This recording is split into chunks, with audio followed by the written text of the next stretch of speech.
Alright, hi there, hello. So we're back with another comic book review, and this time, once I can get them, that is, it's reviewing issues 7 to 12 of the awesome, that is, Aquaman, okay, written by Jeff Johns and Ivan Reis, who's done the artwork on this, and, well, mind-blowing is all I'm going to say.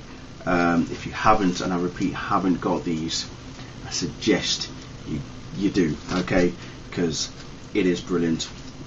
And then, as you can see here, we've got issue 7, which features the others group that Aquaman was with when he was younger, each with unique abilities. And I've already got a favourite of mine from this particular group, and he's called Prisoner. He's absolutely awesome.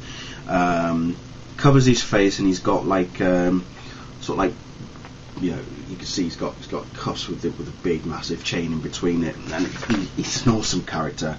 But it's basically issue 7 kicks off. We see Black Manta is the one chasing after a female who has the ability to see things before they happen, and it's very unique because of her death. That's how then Arthur is aware that the others are in danger. This particular one who gets killed is called Kahina, the Seer, as you can imagine. But there is an interesting, I should put it, backstory to Arthur and Manta, and how their paths first crossed. Mira is, frantically trying to help Arthur as well. At the same time, Dr. Shin is somehow heavily involved. We do find out why he's involved. As I say, the others approach. There's one of them there. I don't know if you can see it, but there, as they enter Dr. Shin's house, and it's just the development, the story, the characters is just unbelievable. I mean, this was Arthur back in the day with the others, as you can see. That was him back in his prime, his younger days even.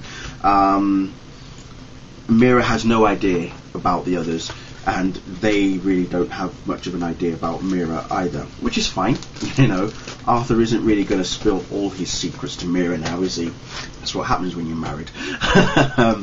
But by issue 8,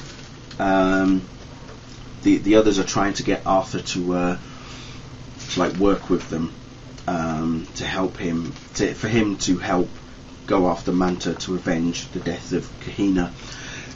But I think he's actually reluctant to do it with them, and he wants to do it alone. I'm just still trying to piece together stuff that I've read, obviously.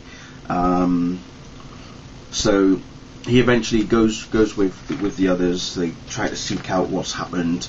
As I say, we see some backstory regarding the others. As you can see them all there in full swing, and they are quite an interesting bunch. Let's say I absolutely adore Prisoner. It's just something about him that just makes him so awesome. Every one of them is unique, but Prisoner is just something else altogether, and it's just awesome, as I say. Wow. Do apologise. So let me just quickly continue on anyway. So that's issue 8 there, and then by issue 9, well, the hunt for Black Manta begins basically, and we see Black Manta. As I say, he comes to the quarters of Prisoner, tries to take him out, but doesn't succeed. But it's the way how Prisoner calls on the help of his fallen comrades, because obviously he was a soldier by the looks of things.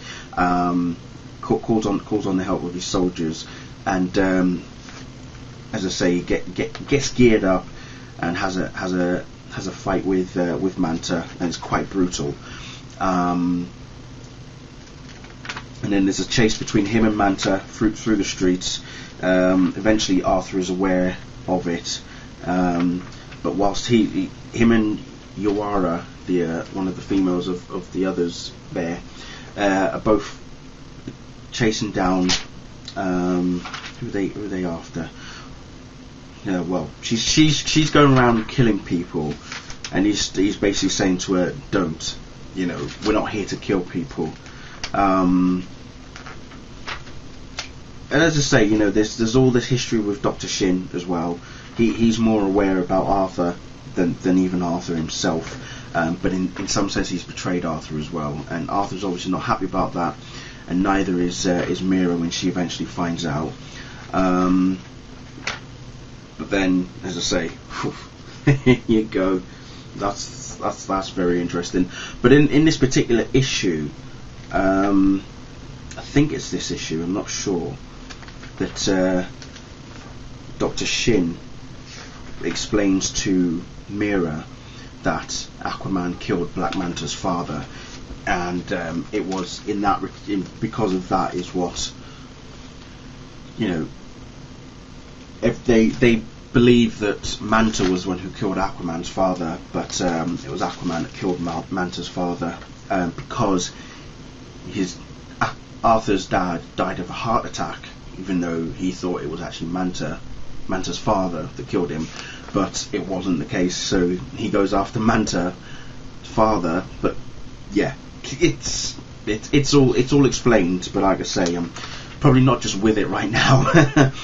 But then we come up with another. We meet another character, one of the others, and I completely forgotten his name, but he's quite an old chap as well, to be perfectly honest.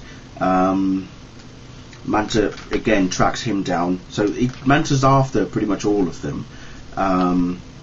That's him. He's called the Operative, which is quite an awesome name, and he's old. Like I say, he's probably as old as Alfred, if not older. But yeah, this guy can move for an old guy. It's brilliant. So it's still occurring. Mira's trying to find more answers through Shin. Arthur and Manta are battling out with each other, and it then gets to the point, as I say, we learn a bit more of the backstory regarding Manta, his father, Arthur and his father as well, and it just starts to get intense. You start to feel for a bit for Black Manta, but you feel more, Arthur he's just hell bent on revenge basically, but so is Manta. These are two big adversaries who will.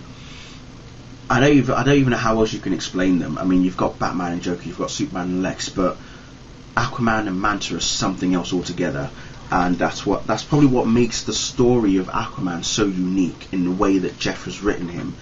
In that Aquaman and Manta, they do play off each other, but again, as I say, it's very intense. So anyway, that's issue 10. By 11, well, things start to get really interesting. We find out that there's the spear that Aquaman possesses isn't actually the trident rather isn't the most powerful weapon forged from Atlantis. There is another one, which is a spear which has also been drowned along with Atlantis, and Manta seeks this weapon. So Aquaman has to stop Manta from gaining access to said weapon. He eventually captures Shin from Mira, and then Arthur is back with his team, the others. So they've all finally come together, and they start to realise that Arthur is he's going after Manta himself. He wants to do it all by himself. He doesn't want to involve the others. He doesn't want any of them to get hurt.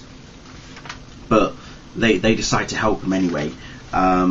He knows where to find Manta, but Manta, in order for Manta to find this weapon, he needs a couple of artifacts, an artifact or two that Shin has access to, and he helps with Shin.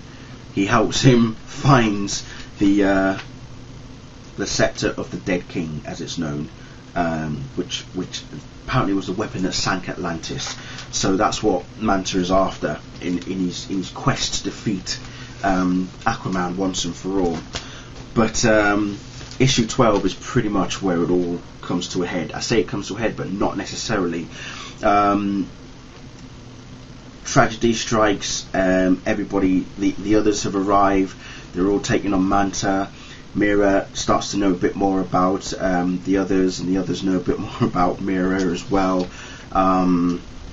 There's just all sorts of things going on all at once, and then I'm not going to show the final shots because, as I say, this one in particular, you've got to get yourself in there to read it because it is just beyond epic. As I say, tragedy does strike among the team of the others, and it's just wow. But like I say, unfortunately it doesn't come to a head in this issue, but it does say that by issue 13 it will definitely come to the epic. It will come to an epic conclusion. So I really can't wait because I have enjoyed Aquaman so much. It is just, alongside Batman, is probably my favourite of the new 52 so far. So it's definitely something to keep going. So if you haven't begun reading Aquaman, trade paperback should be out very soon, or if it's not out already, get it, read it, and if you can, get the next 6 issues as well, or wait till the trade for that one comes out, because Jeff Johns is doing something really awesome with Arthur Curry right now. It's brilliant. Anyway, thank you all for watching, and I'll see you for the next comic book review coming up after this one. Okay, bye.